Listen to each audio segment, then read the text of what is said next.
Hi, I'm Alex. I'm 17 years old, and I want to tell you about one of the most important nights of my life. It was my first night with someone special, and I learned so much about love, fear, and what it really means to connect with another person. But first, let me tell you about the days before that night. I was dating Sarah for 3 months. She was beautiful, kind, and smart. Every time I looked at her, my heart would beat faster. When she smiled at me, I felt like the luckiest person in the world.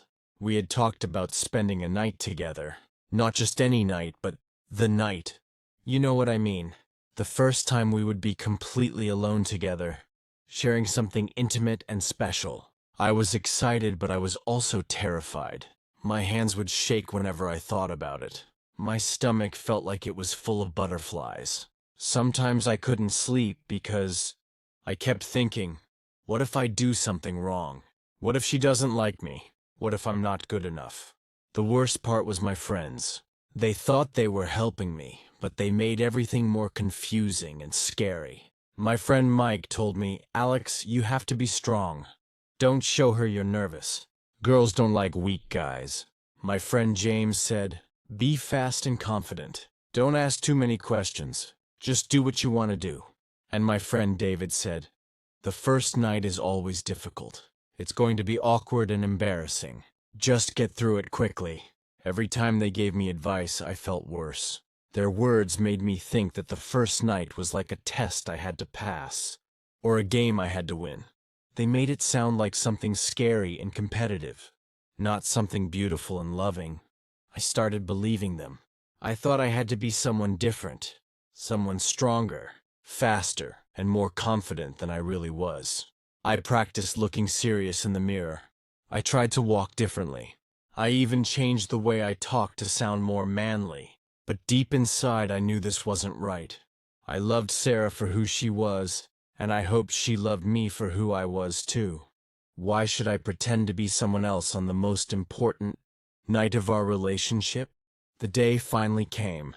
It was a Saturday in October. The weather was cool, and the leaves on the trees were turning orange and red. Sarah and I had planned to spend the evening at her house. Her parents were visiting her grandparents for the weekend, so we would be completely alone.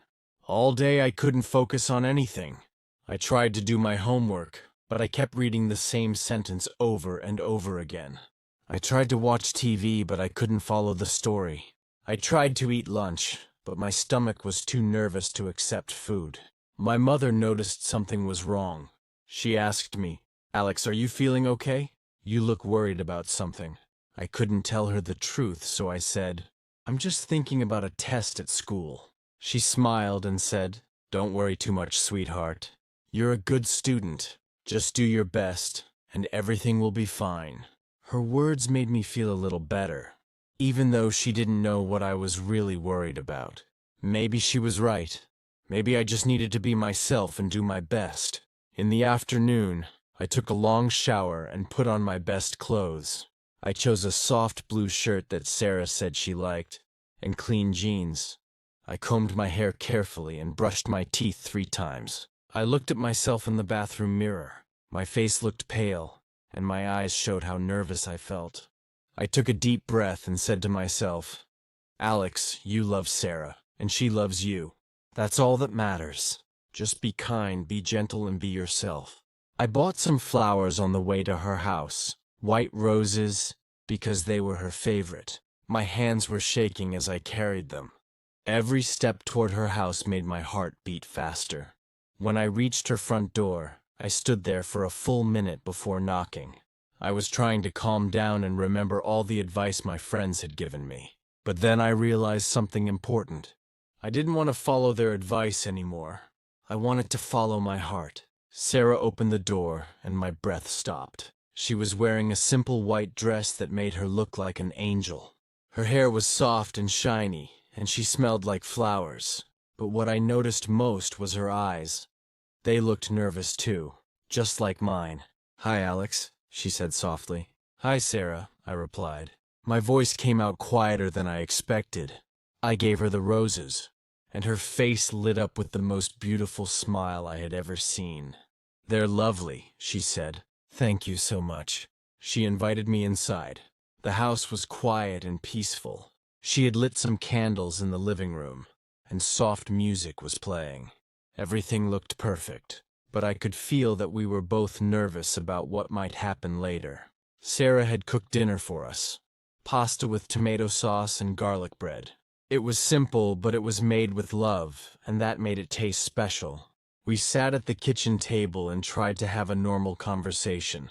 We talked about school, our friends, and a movie we both wanted to see.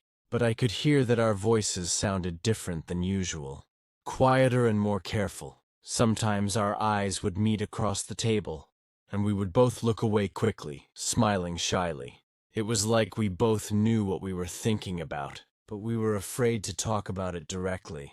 "The food is delicious," I said. "Thank you," she replied. "I was worried it wouldn't be good enough." "Everything you do is good enough for me," I said, and I meant it. After dinner, we washed the dishes together. Our hands would touch sometimes when we passed plates and cups to each other. Each touch sent electricity through my body.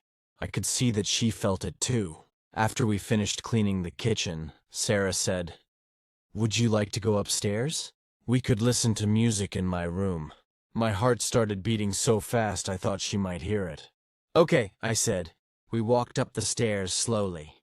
Each step felt important, like we were walking towards something that would change our lives forever. Her room was cozy and warm. The walls were painted light blue, and there were pictures of us together on her desk. Her bed had soft white sheets and many pillows. Everything smelled like her perfume, sweet and gentle. She turned on some quiet music and sat on the edge of her bed. I stood near the door for a moment, not sure what to do. Then she patted the bed next to her and said, "Come sit with me." I sat down next to her, but not too close. There was space between us, like an invisible wall made of nervousness and excitement.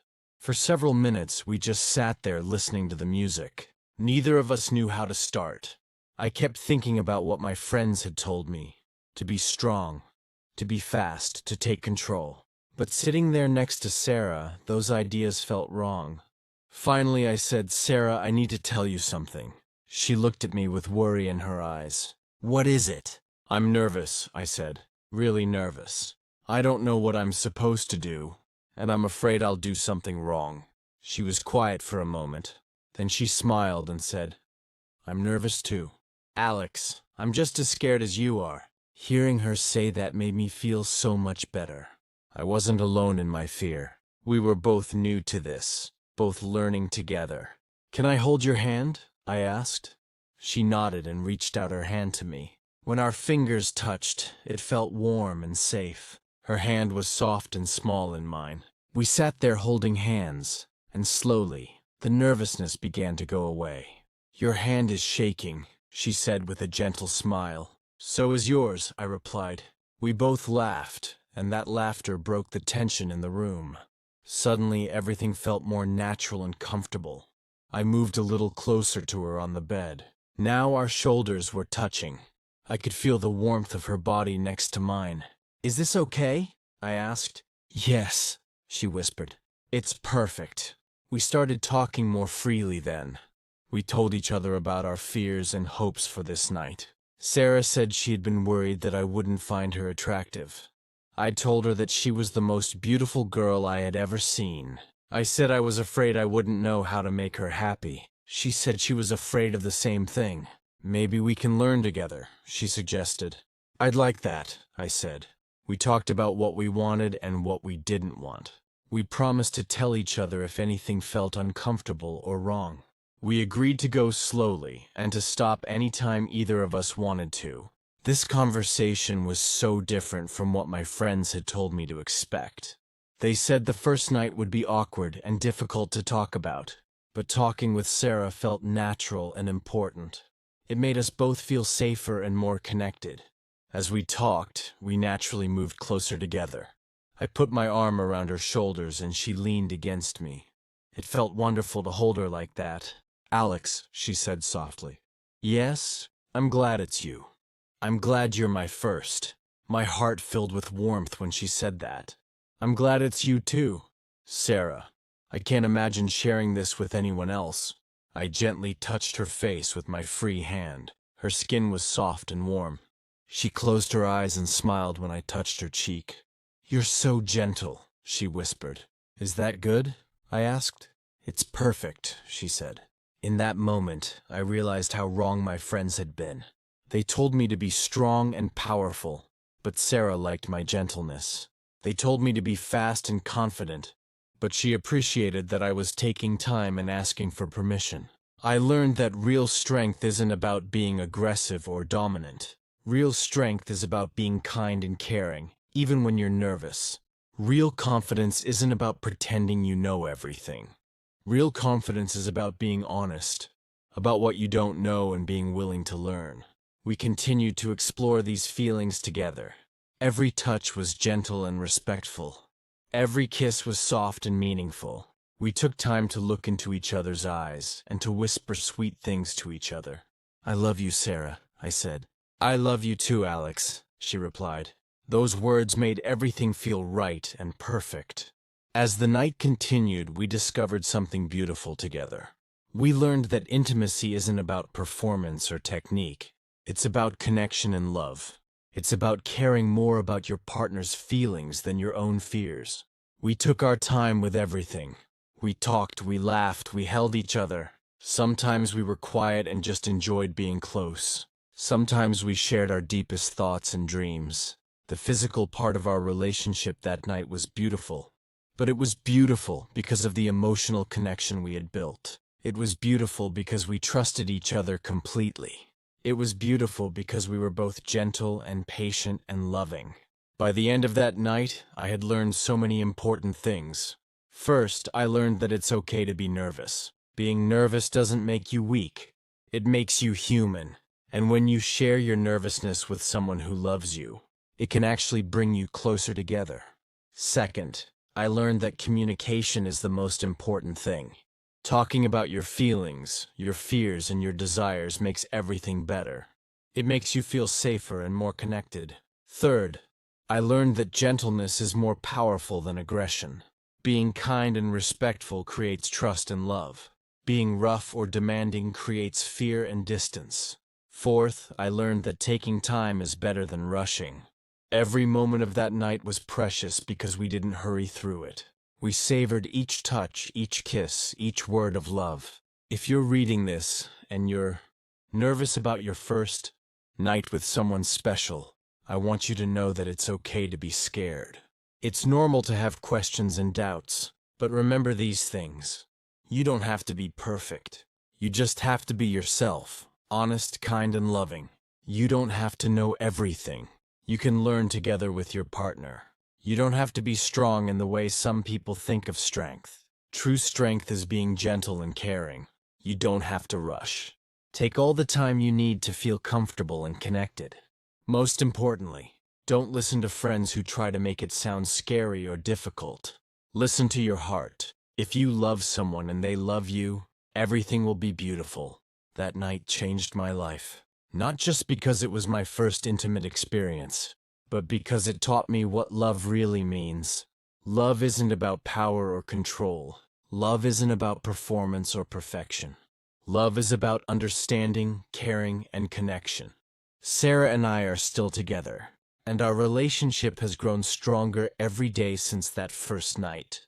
We learned that when you start with gentleness, respect, and communication, everything else becomes beautiful and natural. So remember, love doesn't need speed. Love needs understanding. Love doesn't need perfection. Love needs honesty. Love doesn't need power. Love needs gentleness. That's what I learned on my first night. And that's what I hope you'll remember when your special night comes. Be patient, be kind, be yourself, and most of all, be in love. Subscribe to Pro English Stories for more interesting story.